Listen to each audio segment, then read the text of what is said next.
Richard Froeschle is the Senior Labor Market Economist for Texas State Technical College, as well as a distinguished speaker on Texas economy topics.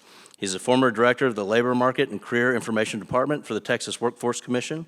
He has written multiple books, including Where the Jobs Are, Identification and Analysis of Local Employment Opportunities for Working Texas Style. His monographs include Life After COVID, Economic and Job Market Phenomena to Ponder Post-Pandemic and the Texas Economy, and Age of Global Economic Opportunity. Froeschle has spoken on various labor market topics at more than 500 conference events. We're pleased to have him here with us today, and the floor is yours. As is some additional time. I'll cut mine short. Y'all need to hear more from them. You can find me later. Thanks, sir. Yeah. What do we got here? We got this. I got this. Okay. Hello and greetings. I'm Rich Froeschle. I've been a regional economist actually almost as long as Ray Perryman. And so some people call me Ray Perryman only with slides, and that is doing him a tremendous injustice. Before I get started, I want to thank Rush for inviting me and for Tom Mullins for inviting me and being a part of this event. And I also want to take a minute, because nobody ever says this, but Commissioner Demerson is the hardest working commissioner this state has ever seen. He is everywhere. And, you know, I've been through a lot of commissioners, and not to say that they weren't any good, but I've never seen anybody work as hard for more people to support more employers in this state than Aaron Demerson. So Aaron, really nice job. Thank you. All right, can I get started here? Excellent.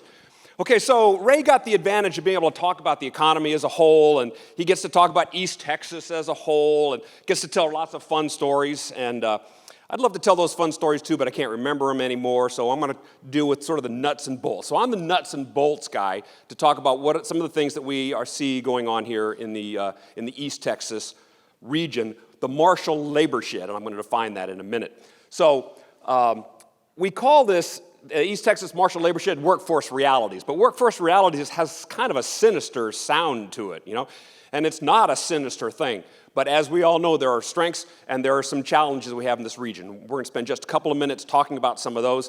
Before I do that, I want to make sure that you know that I know that every employer, every business person is just as good as an economist as you'll see anyplace else. Because what do we do as business people? It's all about the allocation of scarce resources. It's about markets. It's understanding the dynamics of the marketplace. That's what you do. I'm going to put a few numbers to some of those relative to this area, and I think that you'll recognize a lot of things that I'm going to talk about here. So first of all, unlike Dr. Perryman, we get talked about East Texas as a whole, I'm going to narrow it down to what we're going to call the Marshall Labor Shed. It involves these counties right here. The little dot right there is where we are right here. The reason I show you this is because when you start talking about data and making observations about it, the geography sort of matters. So one very interesting observation here is that this blue is a 60-mile commute shed right out of Marshall. Notice the sort of the cross shape to this.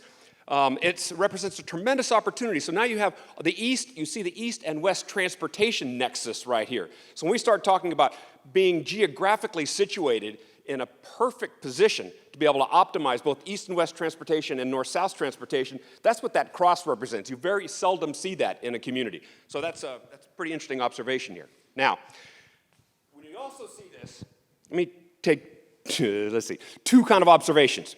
One, for my economic development friends and for business, all that stuff that's going over there in Louisiana, you need to consider it. Right? When we start talking about labor shortages, wouldn't it be great if we could just go steal some of their labor? I mean, invite some of those people to participate in our businesses, right?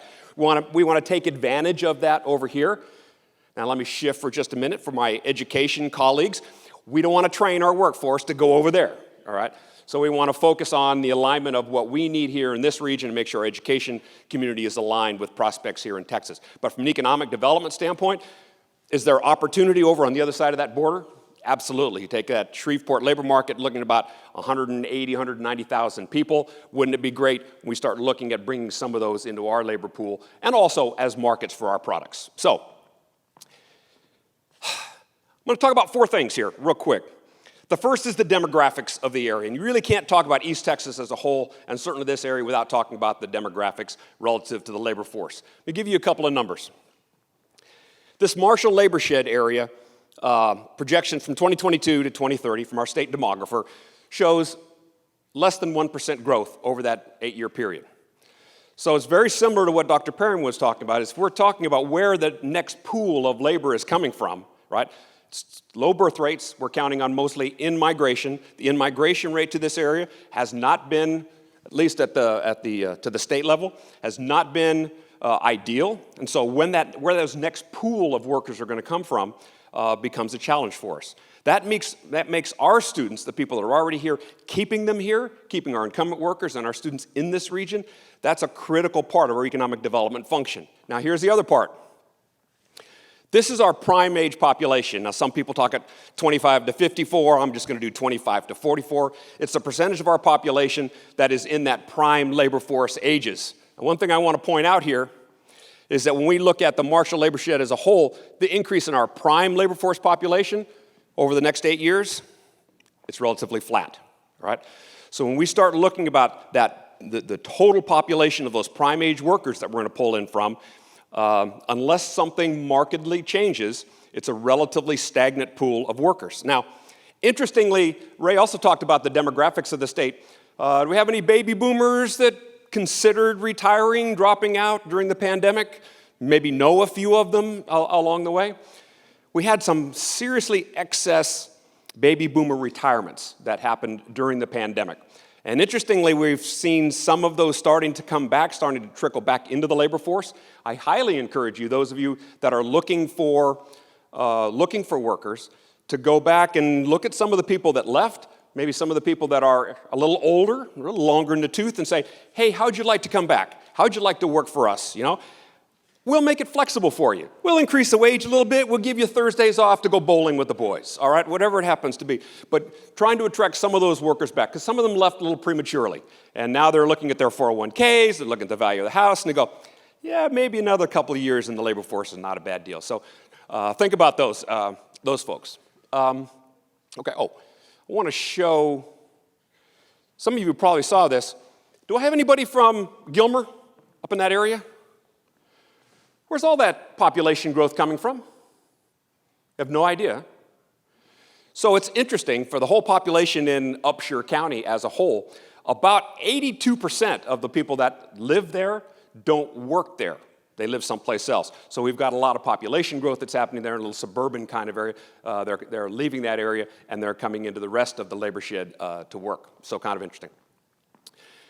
Here's the other elephant in the room as we start talking about demographics and population, and that is our aging labor force. So all of East Texas, I don't care how you slice it and where you slice it, we have an older population in East Texas. So these percentages here, percentage of our 65 plus population, you see growing significantly. So between 2015 and 2020, we had an increase in total population of about 3,800.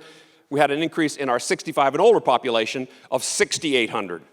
When we go through 2020 to 2030, total population growth, 3,800, 11,000 growth in the aging population. Now it's interesting because we've got an older population growing through here. What are they creating for us? Well, they're creating an opportunity for our growth in our healthcare sector, all right, because obviously you get a little older, you need a little extra healthcare. So we're creating some opportunities. It's driving some of our industry growth. Again, some of those people are retired, may be interested in coming back and working, but they are a challenge and an opportunity for us. But it is a reality of this particular labor market that the labor force is aging out. Our population pyramids don't show significant prime age labor force coming in. So we do have some labor shortage issues related to that. So we're talking about labor shortages. How many of you think you've seen a labor shortage in your environment in some way, shape, or form? Labor shortage. How many of you can get all the workers you need at whatever price you want to pay? I wanted to find that unicorn in the room. Anybody? No. Okay, so let me give you some numbers here. This is looking at the number of unemployed persons, the number of online job postings. We call online job postings, we'll use that sort of as a proxy of current economic activity or current demand for jobs. And then we look at a ratio of those. So statewide in Texas, about 857 job postings, 530,000 unemployed persons, 1.6 job postings for every unemployed person. All right, now so think about that. Because not only is that a raw body count, right, 1.6, but when we start talking about a skill match or a skill mismatch, what are the odds that all 530,000 of those people have the exact same skill set that you need, right? Probably not. Here's the other thing that underlies that. In this area particularly, about 35% are those what we call long-term unemployed people, right? And those are usually people that have multiple barriers to employment, a little more difficult to employ and integrate into the workforce. So when we look at those unemployed persons, both in your area and at the state as a whole, think about maybe a third of those being an extra challenging to integrate them into the workforce, and you see that even for areas that have a less than one job posting per person, that labor situation is actually a little worse than it looks. Now, all those unemployment rates, anything below 4%. Anybody take an economics class any place in their life, right? Anybody swear you'd never take another one after you finish that one? Yeah, it's about the way that worked. It's because you didn't have Ray Perryman as your professor. Otherwise, you would have stayed forever, right? So we were always told that anything below 4.5% is a full employment situation, is natural rate of unemployment. So just looking at our unemployment rate, the number of people that are unemployed in the unemployment rate, we are at full employment in this region, and all of our counties are at full employment. And when you don't see population growth, you don't see labor force growth, you're at full employment, which means everybody that's there pretty much has a job. It would be natural then for you to see labor shortages. Now, let me talk about that just for a minute. I talk about a lot of things related to labor shortages because I think it's, as Ray talked about, it's fascinating to see how we ended up with this labor shortage environment.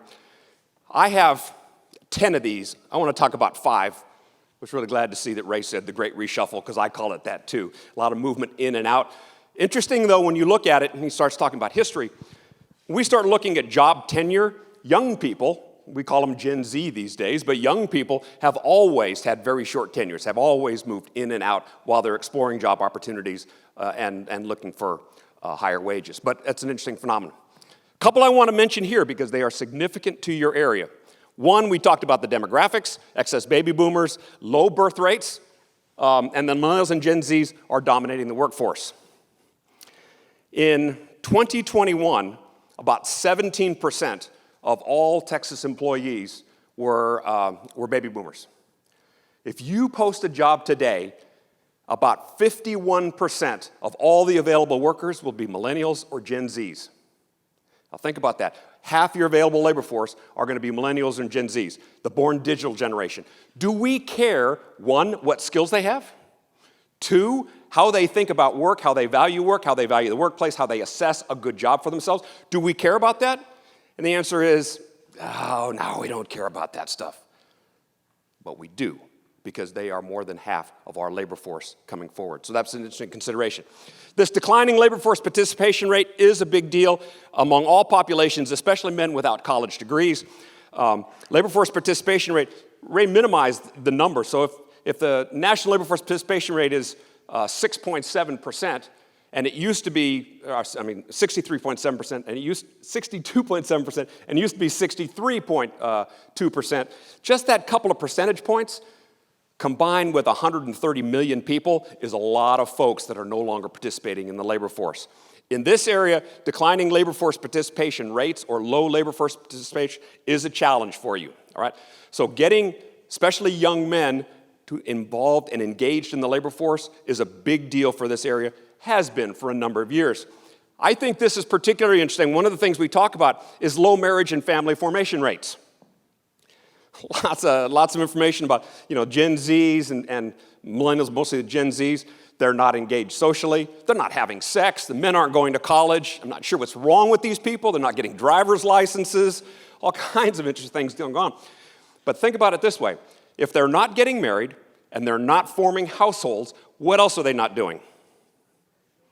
They're not buying drapes and gravy boats, right? So there's no family formation, there's no purchasing associated with that. But if you don't have to support a family, do you need a steady paycheck? You don't necessarily need a state. You can be an Uber driver. You can pick up some money when you need it. You live in your parents' basement.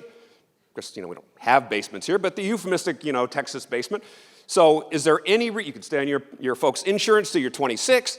Parents will pay your cell phone bill till you're, 40? I'm not sure how that works these days, right? So we have a lot of this interesting phenomena going on where our younger workers, as they don't get attached, as they don't form families, as they don't build households, they also don't have the need to go and get full-time employment. So their labor force participation rates are a little lower. Okay. Let me talk about the labor market. I'm going to leave you a framework here to think about because I think it's really important. I get asked all the time, where's my job market headed? Well, it kind of depends. And these are the three parts. One is your historical trends. Okay, so that's planning for the status quo. If nothing changes, then there are certain kinds of planning, certain alignment activities with higher education, certain economic development activities, that this is who we are, this is how we're going to stay, and what do we need to support that. Then we have the second stage, which is essentially the response to the business cycle. What's hot today? Where are our job postings? What does business demand today that might be a little different than where we have or have traditionally been? And then the third part is what we call the projected growth rate. Those are built on exogenous shocks. What could be different? This is like the old Keystone Beer commercial. Wouldn't it be great, right, if something was a little different?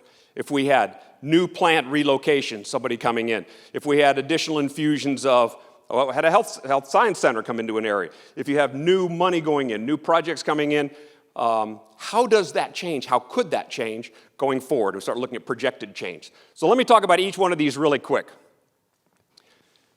This is the Marshall labor shed expansion from 2017 to 2022. So which of our industries persisted through the pandemic and the recession and have continued to add jobs going forward? Now, when you look at this list, the first couple associated with this, individual family services, it's government-related, healthcare, and then outpatient care centers. These are all, each one of these has their own unique skill sets that they're looking for, that they're driving. So for those of you in the education world, and I know you do this, whether you're in the CTE world and you're doing a comprehensive needs assessment, or you're in higher education like at TSTC, where we're trying to monitor job growth and the skill needs of industries. Here are some of the industries you can look at that. By the way, I've given Rush all these slides. He's going to make them available to you. You can look them at them in detail later on. These are our laggards. These are the ones that have not added jobs going forward. Specialty trade contractors, business support services, those are call centers and the like. These two are the ones that really stood out. Skilled nursing care facilities and home health care. Why have those not picked up? Is that a demand restriction or is it a supply restriction? And it's the latter. It's one of the things Dr. Perryman was talking about. A lot of this particular recession is a supply side constraint. Are they not adding jobs because they don't want to add jobs or because they can't find the skilled labor force? And a lot of this is the latter. So you look at some of these industries, you see colleges and universities, you see some of the healthcare related stuff. It's because mostly it's a supply constraint. They can't find the workers to add to the labor pool. Okay. Number two, what's hot now? On the left-hand side are all the job postings in this area, in this labor shed, back before the pandemic. Occupational titles. And all these ones in blue over on this side are what we were this last month. If you look at the difference between these two lists, what do you see? Well, I can tell you that the ones in red are the ones that are different on both sides, but all the other ones are what? They're the same. So if you say we had certain labor shortages before the pandemic, do we have some of those after? And the answer is not only some, but most of them. How many of you remember what the unemployment rate was in February of 2020? Anybody remember? I remember having labor shortage issues back in February of 2020, before the pandemic even started. A lot of these issues I'm talking about today, how many of them were pretty much the same even before the pandemic? And the answer is a whole bunch of them. So think about this. This is my list of what's hot now.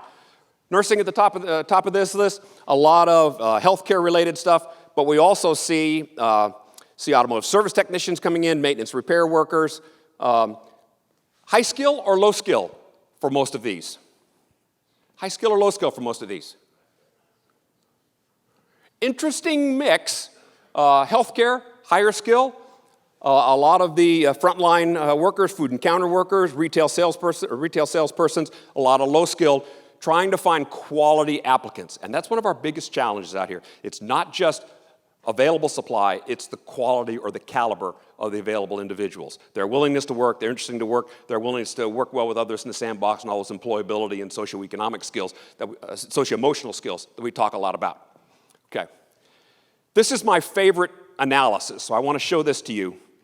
I call this the excess job posting. So if you think about a labor market and all the distribution, all the nurses and industrial machinery mechanics and all that stuff, and then you look at the job postings and you say, which occupations seem to have way more job postings than they naturally occur in the regional labor market? And we're calling those excess or super hot job postings. This is my list. So that LQ, it's the location quotient, is just a way for us to help identify that, the ratio of job postings in the occupation relative to their instance in the economy. Is there anything interesting on that list that you see? And the ones in blue are what?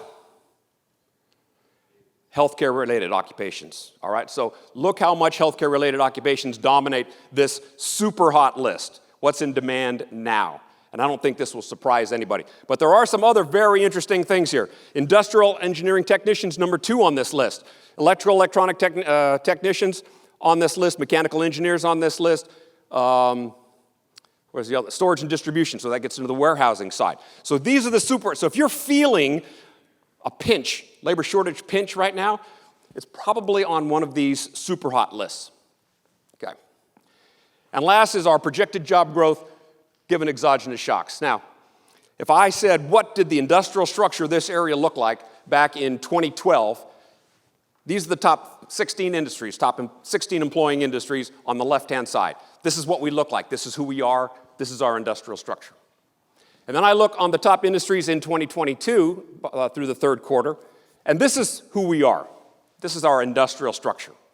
Anything different between, you can't even see through me, can you? Sorry about that. All right.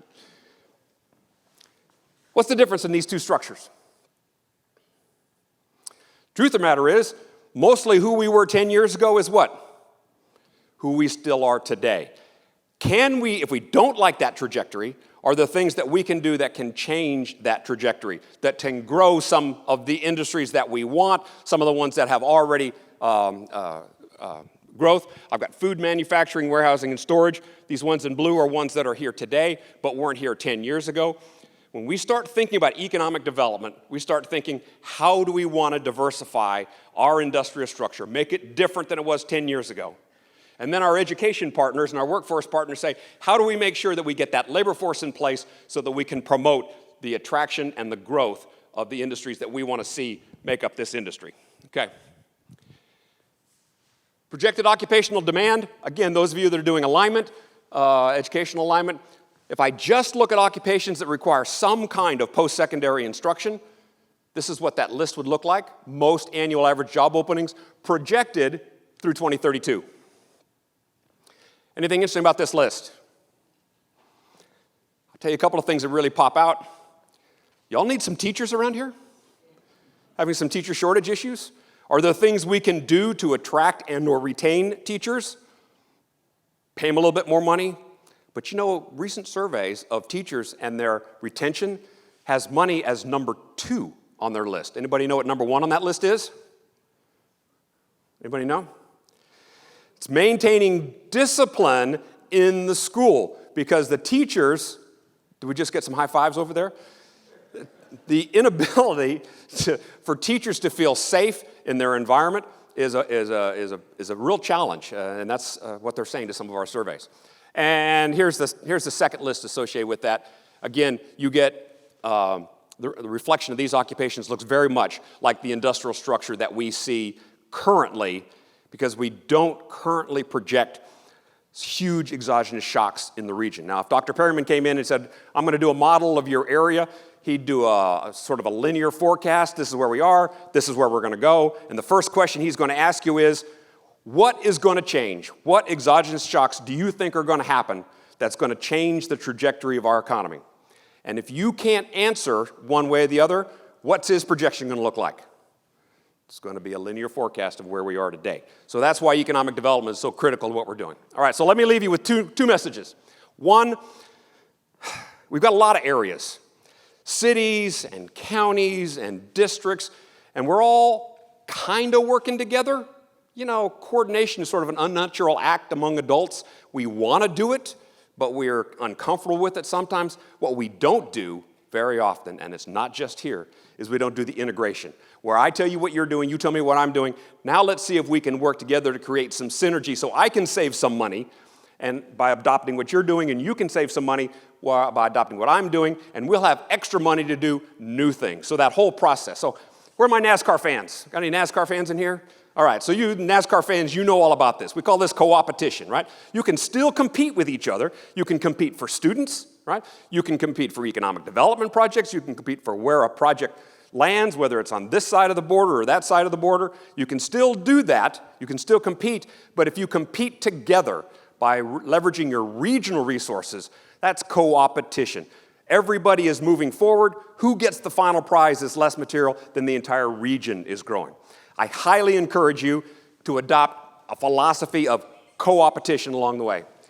And last but not least, I would be remiss with my TSTC friends not to mention some of the things that's going on at TSTC Marshall. I just want to show you the post-exit outcomes for some of our programs here. Number 1 and 2 of this list, electrical line workers, industrial controls, process operations, and industrial maintenance. 3 years post-exit, our students are making more than $75,000 a year, all right? How's that sound? Pretty good, right? Like to see a little bit more. Did you see any of the occupations related to those programs on some of those demand lists? And the answer is yes, and you're not getting enough of them. Now let me leave you with this thought. TSTC has what we call a value funding model, and that is TSTC gets paid based on the labor market outcomes of their students, not based on headcount, but how successful their students were in the post-exit environment. Whether you're forced to do that, choose to do that, or just want to think about this, as you look at what education and training programs you put forward, think about it as a value funding model. Is that what if I got paid based on the outcomes of my students, how successful my students were in the labor market? What if? And if that's the metric that I was using, would I offer these same programs? Would I choose to teach these same competencies? What if my funding was not just based on headcount, but it was based on the outcomes, the successful outcomes of my students? I'd love you to think about that as a model going forward. So with that, hope I got something, right? Got some of your stuff. Thank you very much. I appreciate your time.